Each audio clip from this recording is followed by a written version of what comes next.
صحابی رسول حضرت زید بن حارثہ رضی اللہ تعالی عنہ ایک بار سفر کے لیے طائف میں، طائف شہر کا نام ہے جو مکہ کے قریب ہے، آپ نے ایک خچر کرائے پر لیا۔ خچر والا ڈاکو تھا، وہ آپ کو سوار کر کے لے کر چلا۔ جب ویرانے میں پہنچے تو اس نے آپ کو خچر سے اتار دیا اور خنجر لے کر آپ کی طرف بڑھا۔ آپ نے دیکھا کہ وہاں لاشوں کے ڈھانچے ہیں، تو شخص سے کہا تو مجھے قتل کرنا چاہتا ہے، اتنی مہلت دے دے کہ میں 2 رکعت نماز پڑھوں۔ اس نے کہا اچھا پڑھ لے نماز۔ تجھ سے پہلے قتل ہونے والوں نے بھی نمازیں پڑھی تھی مگر ان کی نمازوں نے انہیں بچایا نہیں۔ حضرت زید بن حارثہ رضی اللہ تعالی عنہ فرماتے ہیں میں نے 2 رکعت ادا کی تو وہ مجھے قتل کرنے کے لیے قریب آ گیا۔ میں نے دعا مانگتے ہوئے اللہ کو پکارا، یا ارحم الراحمین۔ فوراً غیب سے آواز آئی، اے شخص تو ان کو قتل مت کر۔ یہ آواز سن کر وہ ڈاکو ڈر گئے، ادھر ادھر دیکھنے لگا، کوئی نظر نہیں آیا تو پھر بڑھا۔ تو حضرت زید بن حارثہ رضی اللہ تعالی عنہ نے پھر بلند آواز سے پکارا، یا ارحم الراحمین۔ پھر غیبی آواز آئی، اے شخص ان کو قتل مت کر۔ پھر تیسری مرتبہ حضرت زید بن حارثہ رضی اللہ تعالی عنہ نے یا ارحم الراحمین کہا تو کیا دیکھا کہ ایک شخص گھوڑے پر سوار ہے، ہاتھ میں نیزہ ہے اور نیزے کی نوک پر آگ کا شعلہ ہے۔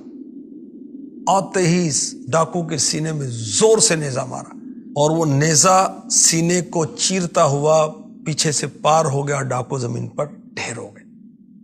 وہ آنے والا کہنے لگا، جب آپ نے پہلی مرتبہ یا ارحم الراحمین کہا، اللہ پاک کو پکارا تو میں 7ویں آسمان پر تھا۔ جب تم نے دوسری مرتبہ پکارا یا ارحم الراحمین تو میں دنیا کے آسمان پر تھا۔ تیسری مرتبہ پکارا تو میں تمہارے پاس تمہاری امداد کے لیے پہنچ گیا۔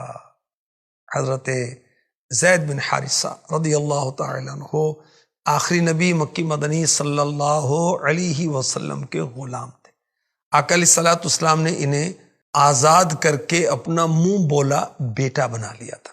غلاموں میں سب سے پہلے آپ نے اسلام قبول کیا۔ آپ کا نام مبارک قرآن پاک میں پارہ 22 سورہ احزاب کی آیت نمبر 37 میں ہے۔ صحابہ میں آپ ہی کا نام قرآن میں آیا ہے، یہ آپ کا خصوصی شرف ہے۔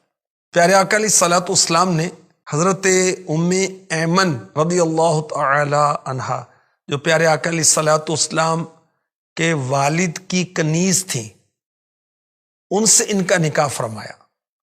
تو ان سے ان کے بیٹے ہوئے حضرت اسامہ بن زید رضی اللہ تعالی عنہ۔ صحابہ کرام نے آپ کو حب النبی، نبی کا محبوب، اس کا لقب دیا تھا۔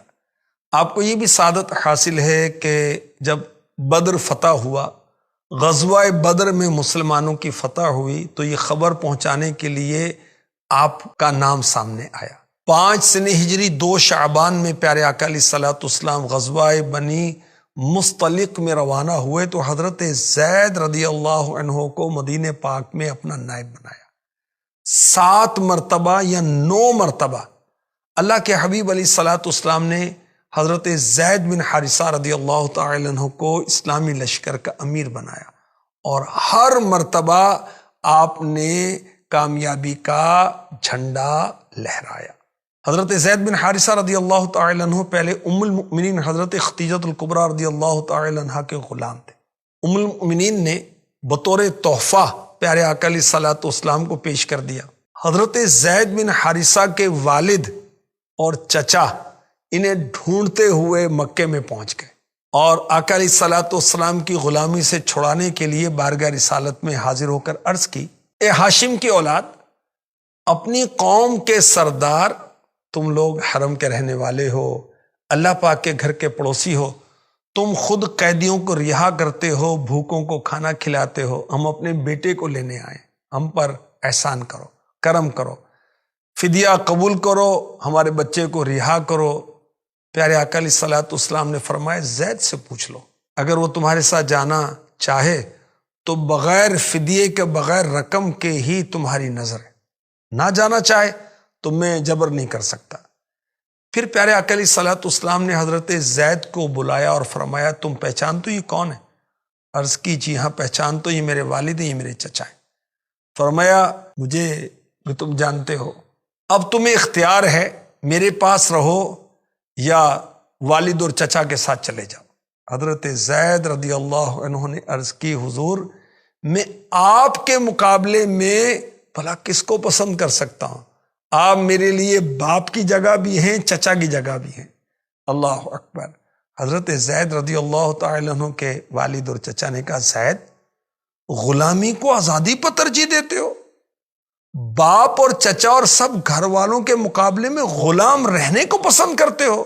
حضرت زید رضی اللہ تعالی عنہ نے کہا ہاں میں نے ان میں ایسی بات دیکھی ہے جن کے مقابلے میں کسی چیز کو بھی میں پسند نہیں کر سکتا۔ پیارے آقا صلی اللہ علیہ وآلہ وسلم نے حضرت زید رضی اللہ عنہ کا یہ جواب سنا تو ان کو پیار سے گود میں لے لیا، فرمایا میں نے اس کو اپنا بیٹا بنا لیا۔ حضرت زید رضی اللہ عنہ کے والد اور چچا بھی یہ منظر دیکھ کر بہت خوش ہوئے اور خوشی سے ان کو چھوڑ کر واپس چلے گئے۔ صحابہ کرام حضرت زید رضی اللہ تعالی عنہ کو کہا کرتے تھے زید بن محمد صلی اللہ تعالی علیہ وسلم۔ جب سورہ احزاب کی آیت نمبر 5 نازل ہوئی ادعوہم لآبائہم ہوا اقسط عند اللہ، انہیں ان کے حقیقی باپ ہی کا کہہ کر پکارو، یہ اللہ کے نزدیک زیادہ انصاف کی بات ہے۔ تو اب صحابہ نے زید بن حارثہ پکارنا شروع کیا۔ جب طائف کا سفر ہوا تو اللہ کے حبیب صلی اللہ علیہ وآلہ وسلم پر کافروں نے پتھر برسائے تو حضرت زید دوڑ دوڑ کر پیارے آقا علیہ الصلوۃ والسلام پر آنے والے پتھروں کو اپنے بدن پر لیتے تھے اور آقا علیہ الصلوۃ والسلام کو بچانے کی کوشش کرتے، یہاں تک کہ آپ کا سر زخمی ہو گیا۔ اللہ اکبر، اللہ اکبر۔ سن 8 ہجری جمادی الاولیٰ میں غزوہ موتا ہوا۔ حضرت زید رضی اللہ تعالی عنہ اسلامی لشکر کے علم بردار یعنی جھنڈا لینے والے بنے۔ شیطان آیا اور اس نے وسوسے ڈالے تو آپ نے کیا کہا مومنوں کے دلوں میں ایمان پختہ ہونے کا وقت تو اب ہے اور شیطان مجھے دنیا کی لالچ دیتا ہے۔ اس اسلامی جنگ میں مسلمانوں کی تعداد تھی 3000 اور غیر مسلم کتنے تھے؟ 1,00,000۔ جب کفار کو اسلام کی دعوت دی گئی آپ کی جانب سے تو انہوں نے تیر برسانا شروع کیے، تلواروں کے وار کرنا شروع کر دی، تو آپ نے گھوڑے سے اتر کر پیدل ان سے لڑنا شروع کیا۔